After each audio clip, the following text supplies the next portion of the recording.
Namaste Masters. Day 5 topic, building your self-esteem. So day 5 forward ఇవాళ.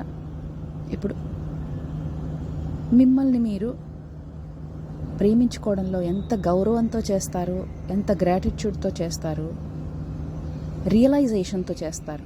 ఎందుకంటే మనం body, mind and soul ఇవన్నీ కూడా మిరకిల్స్ని ఎప్రిషియేట్ చేస్తాయి అన్న రియలైజేషన్తో, అంటే అవి యాక్సెప్ట్ చేస్తాయి, ఎప్రిషియేట్ చేస్తాయి అన్న రియలైజేషన్తో చేస్తారు అన్నది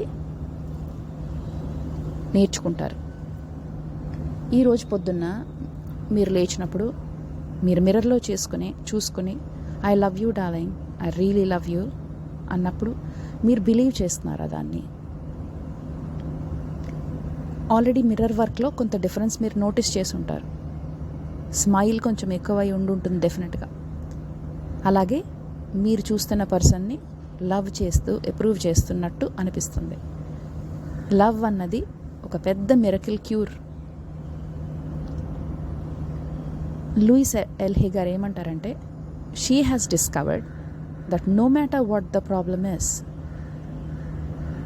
అంటే ఏదైనా ఏ రకమైన ప్రాబ్లం అయినా best way to solve it is to start loving yourself. Underline చేసుకోండి masters. Best way to solve any problem that you have encountered in your life is to start loving yourself. అంటే loving yourself అంటే మీకు మీలో ఉన్నదానికి, మీలో బయట ఉన్నదానికి, మీ లోపల ఉన్నదానికి రెస్పెక్ట్ ఇవ్వడం. అంటే మీ బాడీ అన్న మిరకల్కి, మైండ్ అన్న మిరకల్కి, అలాగే సోల్ అన్న మిరకల్కి గ్రాటిట్యూడ్, డీప్ గ్రాటిట్యూడ్ తెలపడం. అంటే మిమ్మల్ని మీరు ఎంత లవ్ చేసుకోవాలంటే మీ హృదయం పొంగి పొరలాలంట. దేంతో? జాయ్తో. ఎందువల్ల జాయ్? మీరైనందుకు, మీరే అయినందుకు. అయితే ఇలాంటి లవ్ మనకి సెల్ఫ్ అప్రూవల్ కానీ సెల్ఫ్ యాక్సెప్టెన్స్ కానీ లేనప్పుడు ఇంపాసిబుల్. అంటే మిమ్మల్ని మీరు తిట్టుకుంటూ క్రిటిసైజ్ చేసుకుంటూ ఉంటే ఇది ఇంపాసిబుల్. అలాగే కేయాస్, డిజార్డర్లో మీరు ఉంటే ఇది ఇంపాసిబుల్. అలాగే మీరు మీ లవర్స్ని కానీ మీ ఫ్రెండ్స్ని కానీ మిమ్మల్ని క్రిటిసైజ్ చేసే వాళ్ళని అట్రాక్ట్ చేస్తున్నారా?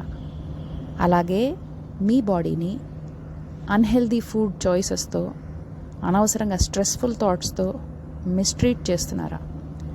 అంటే మీరు మంచిని ఏ విధంగానైనా డినై చేస్తే అది మిమ్మల్ని మీరు లవ్ చేసుకున్నట్టు కాదు. చిన్నపిల్లలు వాళ్ళ సంతోషాన్ని కానీ వాళ్ళ దుఃఖాన్ని కానీ ఎంత పర్ఫెక్ట్గా, ఎంత భయం లేకుండా, ఎంత ఇన్హిబిషన్స్ లేకుండా బయటపెడతారో మనం కూడా అలా చేయడానికి ట్రై చేస్తే వాళ్ళు ఎలాగైతే భయపడకుండా ఏది కావాలో అడుగుతారో మనం అలా ఉండేవాళ్ళం. కానీ మనము తర్వాత కండిషన్ అయిపోయి మారిపోయాం. ఎందుకంటే మనకి ఈ క్రిటిసిజం కానీ నెగిటివ్ సెల్ఫ్ టాక్ కానీ బయట విని లోపల కూడా స్టార్ట్ అవ్వడం మొదలైంది. సో మనము చేంజ్ని రెసిస్ట్ చేయడం మొదలెట్టాం.